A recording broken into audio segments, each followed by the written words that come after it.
The FIFA World Cup is the biggest sport fiesta on earth. It began in Uruguay in 1930. 64 years after, Nigeria finally broke the jinx when the Super Eagles qualified for the FIFA World Cup in the United States of America in 1994. The Super Eagles' inability to participate in previous editions of the Quadrennial Assembly of World's Greatest Footballing Nations was not for want of effort, as the national team kept failing at the final stages of qualification. But after a series of heartbreaks in which the Eagles were upstaged at the last minute by countries like Tunisia in 1978, Algeria in 1982 and Cameroon in 1990, Nigeria finally debuted in the World Cup in 1994. Missing the Italian 90 World Cup came at a huge cost for Nigeria. Mercurial midfielder Samuel Okwaraji slammed and died on the field of play at the National Stadium main bowl during one of the qualifiers against the Palancas Negras of Angola. After a gritty encounter in Yaoundé, the indomitable Lions of Cameroon picked up the sole ticket ahead of Nigeria's Super Eagles, who needed a draw to make it to the 1990 World Cup in Italy. The 1994 World Cup was the first to hold on American soil. The Super Eagles, coached by Dutchman Clemens Vesterhof, was a star-studded team grouped alongside two of the continent's football powerhouses, Algeria and Côte d'Ivoire, for the sole ticket in a now expanded format that opened the door for more African slots of 5 countries. The Super Eagles were unstoppable. Nigeria qualified after a hard-fought 1-1 draw with the Desert Warriors of Algeria in Algiers in the final game. The Super Eagles stormed the USA 94 World Cup as African champion, having won the African Nations Cup earlier in January of that year. The team was rated number 1 in Africa and 5th in the world and was grouped alongside Argentina, Bulgaria and Greece. Uncharacteristic of debutants in a tournament of that magnitude, the Eagles announced their presence at the world stage with an emphatic 3-0 victory over a Bulgarian side led by Hristo Stoichkov, the much-feared Barcelona hitman whose heroics denied France a place at the Mundial. Nigeria ended up topping the group after also defeating Greece and losing narrowly to a Diego Maradona-inspired Argentina.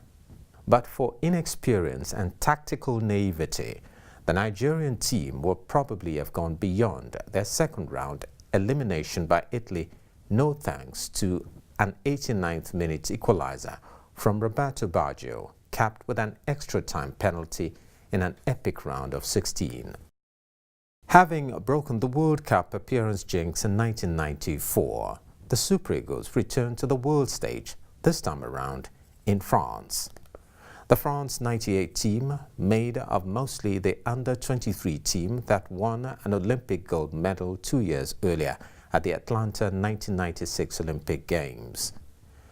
Between 1994 and 98, the team passed through the tutelage of Johannes Bonferré, who was a coach of the Olympic team, Philippe Trouzet, the White Witch Doctor who took the team through the qualifiers, and Bora Milutinovic, who eventually took the team to the World Cup in France. The journey for the star-studded side ended in a dismal 4-1 loss to Denmark in the round of 16 after a spectacular victory over Spain, later Bulgaria, and a loss to Paraguay. The Super Eagles team to the Korea-Japan 2002 World Cup held so much promise.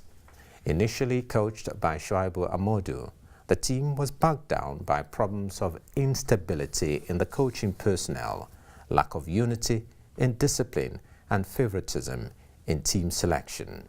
The then Nigeria Football Association sacked the entire coaching crew and some key players, including the captain Sunday Olise and Deputy Finidi George, and appointed Adegboye Onigbinde, who later made history as the first indigenous coach to lead the Super Eagles to the World Cup as the new caretaker coach. Despite a fantastic run of pre-tournament friendly matches, the team failed to make it to the second round, unlike in 2 previous outings with 2 losses and 1 draw to Argentina, Sweden and England in a tournament. Debutant Senegal equaled Cameroon's 12-year-old record by reaching the quarter-final. After missing from the Global Soccer Fiesta in Germany 2006, Nigeria returned to the first World Cup on African soil, hosted by South Africa. South Africa 2010 was a disastrous experience for the Eagles, as they were less than super in their performance against a Lionel Messi-inspired Argentina. Once more, the Eagles failed to make it past the first round, with Yakubu Ayegbeni's unpardonable miss against Greece summarizing the Eagles' poor form in the Rainbow Country. In 2014, the Super Eagles once again qualified for the World Cup as African champion.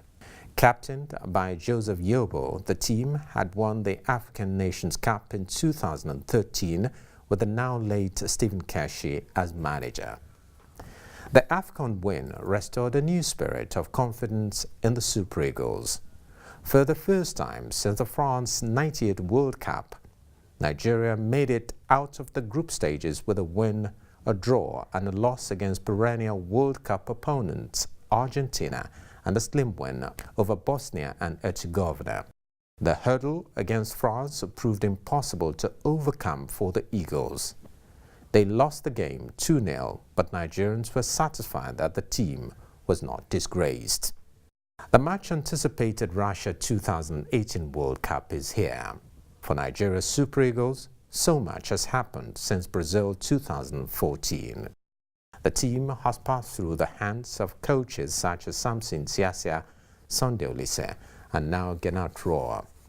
Now in the hands of coach Gennat Rohr, under whose watch the Eagles qualified for the World Cup with a game to spare, just as it was in 1998.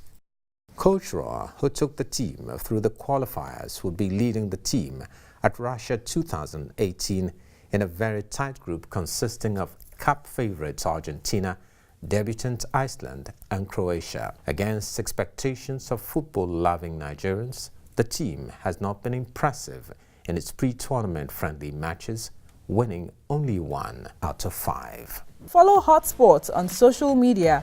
We are at Hotspot NG on Facebook, Twitter and Instagram.